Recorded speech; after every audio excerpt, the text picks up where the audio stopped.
नंदगांव का एक मोर प्रतिदिन भगवान श्री कृष्ण को रिझाने की कोशिश करता था। वह रोज अपने मधुर स्वर में कृष्ण कृष्ण पुकारता था। हर सुबह से लेकर शाम तक वह पेड़ की शाखाओं पर बैठकर श्री कृष्ण का नाम गाता, लेकिन उसकी पुकार पर भगवान श्री कृष्ण ने कोई ध्यान नहीं दिया। मोर के दिल में निराशा छा गई। उसे यह समझ में नहीं आ रहा था कि उसकी इतनी भक्ति और प्रेम के बावजूद श्री कृष्ण उसकी ओर ध्यान क्यों नहीं दे रहे। एक दिन एक मैना मोर के पास आई। उसने मोर को दुखी और रोते हुए देखा। मैना ने उससे पूछा, तुम क्यों रो रहे हो भाई मोर?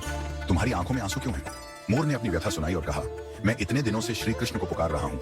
हर दिन मैं कृष्ण कृष्ण का नाम लेता हूँ, लेकिन श्री कृष्ण मेरी एक बात भी सुनने नहीं आए। मैना ने मुस्कुराते हुए मोर को एक रहस्य बताया। उसने कहा, तुम्हें पता नहीं है क्या, श्री कृष्ण की कृपा सीधे प्राप्त नहीं होती।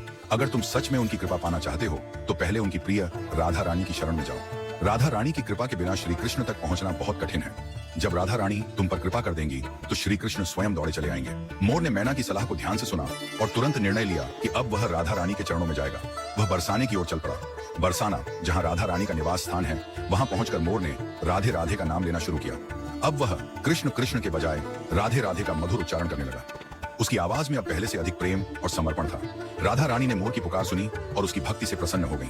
उन्होंने मोर को दर्शन दिया और कहा, वत्स, तुमने जो प्रेम और श्रद्धा से हमारा नाम लिया है उससे मैं अत्यंत प्रसन्न हूँ। अब जाओ और नंदगांव लौट जाओ।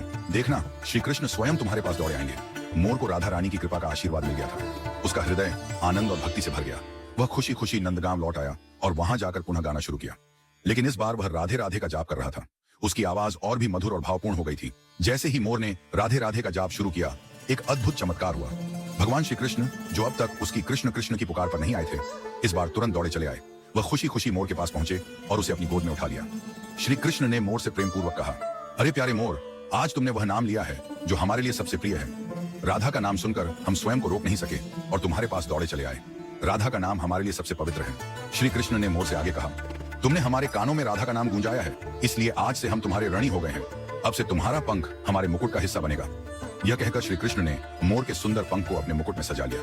तभी से मोर पंख श्री कृष्ण के मुकुट का एक अभिन्न अंग बन गया। यह कथा हमें एक गहरा आध्यात्मिक संदेश देती है।